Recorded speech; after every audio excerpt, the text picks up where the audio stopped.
Hello everyone, आज की इस वीडियो में हम लोग समझने वाले हैं कि किस तरह से जो है 2 फ़ोन्स के दरमियान जो है वो कम्युनिकेशन होती है और किस तरह से जो है हमारे वर्ड्स जो हैं वो दूसरे फ़ोन तक पहुंचते हैं और किस तरह से जो है इन दोनों फ़ोन्स के दरमियान जो सिग्नल है वो ट्रांसमिट होते हैं।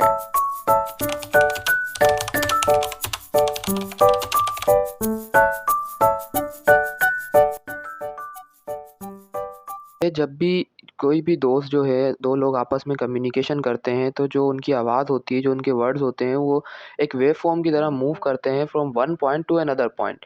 अब होता क्या है कि जो भी मॉड्यूलेशन या पावर एम्प्लीफिकेशन या नॉइज़ कन्वर्जन या अप कन्वर्जन जो यूज़ करते हैं हम, इनके बेसिक पर्पस क्या होते हैं? मैं आपको एक एग्ज़ाम्पल के ज़रिए समझाता हूँ कि लेट्स सपोज़ जब भी आप कोई वॉक करते हैं या आप रनिंग करते हैं तो you spend some of your energy on that, जिसकी वजह से आपको जो है वो थकन भी होती है, आप जो है कुछ एनर्जी ड्रिंक भी लेते हैं या कोई जूस वगैरह लेते हैं रिकवर करने के लिए। तो इसी तरह सेम जो चीज़ होती है वो होती है सिग्नल्स के साथ। जब भी सिग्नल ट्रैवल करते हैं long distance from one point two another point, तो इनके जो है वो कुछ एनर्जी लॉस होती है, कुछ एनर्जी स्पेंड करते हैं उस रनिंग पर। तो क्या होता है कि जब भी सिग्नल एक जगह से दूसरी जगह मूव करते हैं तो उनका जो लॉस होता है उसे हम कहते हैं ट्रांसमिशन लॉस या पाथ लॉस। अब उससे बचने के लिए हम जो है उसकी क्या करते हैं एम्प्लीफिकेशन करते हैं, उसकी कैरियर फ्रीक्वेंसी जो है वो अप कन्वर्टर यूज़ करते हैं, एंटीनास यूज़ करते हैं। अच्छा, होता ऐसा है कि लेट्स सपोज़ जब भी आप ट्रैवल करते हैं from one city to another city और वो सिटी जो है आपके जो डिस्टेंस है वो बहुत ज़्यादा है, तो आप जो है अपने मोबाइल फ़ोन्स जो हैं वो घर से चार्ज करके लेके जाते हैं। वैसे तो आपके पास पावर बैंक भी होंगे, चार्जिंग की सहूलियत भी होगी, लेकिन एक जगह के लिए एक तरफ मान के चलते हैं कि आप जो है वो एक बेटर साइड पर रहने के लिए आप अपने फ़ोन्स को पहले से ही चार्ज करके रखते हैं कि कहीं रास्ते में कुछ हो जाए, आपको कहीं कॉल करनी हो या कोई बिज़नेस मीटिंग अटेंड करनी हो ऑनलाइन जो है, तो उसके लिए आप अपने मोबाइल फ़ोन्स को पहले से ही चार्ज करके रखते हैं। सेम चीज़ हम करते हैं सिग्नल्स के साथ।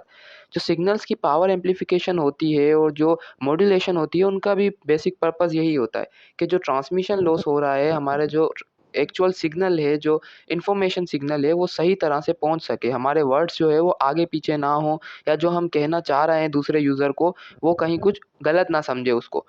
तो होता ऐसा है कि जो मॉड्यूलेशन होती है वो हम यूज़ करते हैं हमारा जो सिग्नल होता है उसको एक कैरियर फ्रीक्वेंसी पर ट्रांसमिट करने की। मतलब क्या कि कैरियर फ्रीक्वेंसी होती है, जैसे नाम ही बता रहा है कि ये कुछ कैरी करेगी, ये हमारे इन्फॉर्मेशन सिग्नल को कैरी करती है और इसकी फ्रीक्वेंसी हमारे इन्फॉर्मेशन सिग्नल की फ्रीक्वेंसी से बहुत ज़्यादा होती है। एक और सवाल ये आता है कि भाई फ्रीक्वेंसी ज़्यादा क्यों यूज़ कर रहे हैं? कम फ्रीक्वेंसी भी तो ट्रांसमिट हो सकती है ना?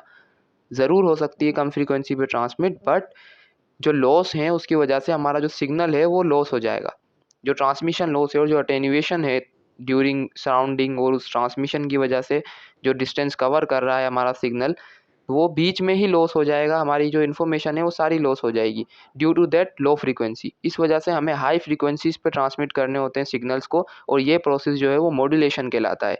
इस वजह से ट्रांसमिट करने होते हैं क्योंकि एक तो इसकी मेन वजह होती है कि जो हमारे एंटीनाज़ होते हैं उनका साइज़ जो है वो फ्रीक्वेंसी से इन्वर्सली प्रोपोर्शनल होता है। जितनी ज़्यादा फ्रीक्वेंसी होगी उतना कम जो है एंटीना का साइज़ होगा। अब लेट्स सपोज़ आपको कोई लो फ्रीक्वेंसी सिग्नल जो है वो ट्रांसमिट करना है, तो उसके लिए आपको बहुत ज़्यादा साइज़ का एंटीना लगाना पड़ेगा जो कि बहुत ज़्यादा स्पेस जो है वो लेगा।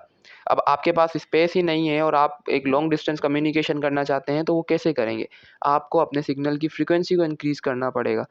वैसे जो हमारा इन्फॉर्मेशन सिग्नल होता है वो बेस बैंड होता है, मीन्स बेस बैंड सिग्नल की एक पहचान ये भी है कि वो जो है ओरिजिन से स्टार्ट होगा हमेशा, अगर आप उसका ग्राफ देखें तो।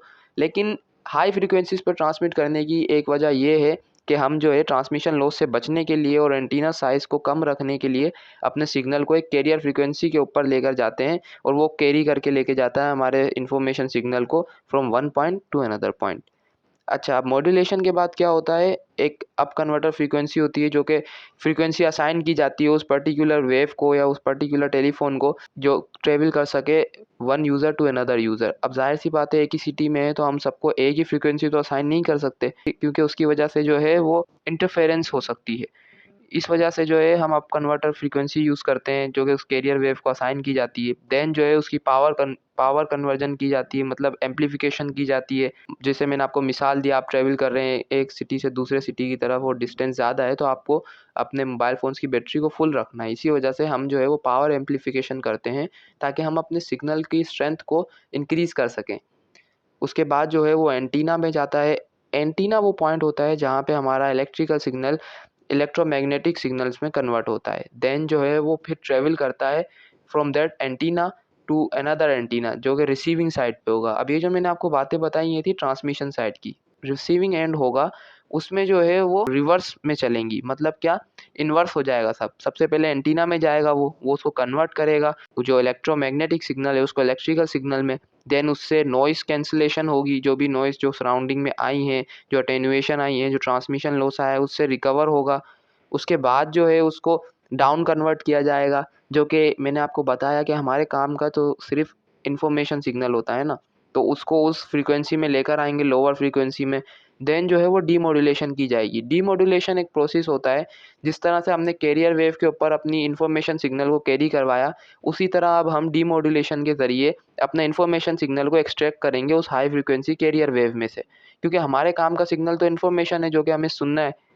इसी तरह से जो है वो डीमॉड्यूलेशन के ज़रिए वो सिग्नल फिर हमारे मोबाइल फ़ोन में जाता है और देन जो है वो हम उसे सुन पाते हैं। अच्छा, उसके बाद क्या होती है, यहाँ पर एम्प्लीफिकेशन की बात हुई है तो मैं एक और चीज़ आप लोगों को क्लियर करना चाहता हूँ कि what's the difference between amplifier and a repeater. आप कम्युनिकेशन में बहुत सुनते होंगे ये चीज़ें कि एम्पलीफायर और रिपीटर स्ट्रेंथ तो दोनों इंक्रीज़ करते हैं सिग्नल की, एम्पलीफाई तो दोनों ही करते हैं, तो फिर इनमें डिफरेंस क्या होता है? इनमें बेसिक डिफरेंस यही होता है कि एक एम्पलीफायर जो है वो सिग्नल को एम्पलीफाई करता है, उसकी एनर्जी को इंक्रीज़ करता है, उसकी पावर को इंक्रीज़ करता है।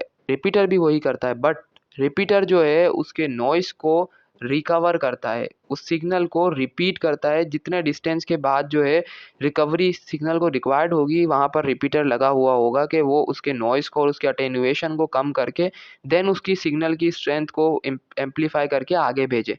पावर एम्प्लीफिकेशन में ऐसा नहीं होता है। एम्प्लीफिकेशन में सिग्नल की स्ट्रेंथ को, सिग्नल की पावर को इंक्रीज़ किया जाता है और उसके साथ उसकी नॉइज़ भी इंक्रीज़ होती है।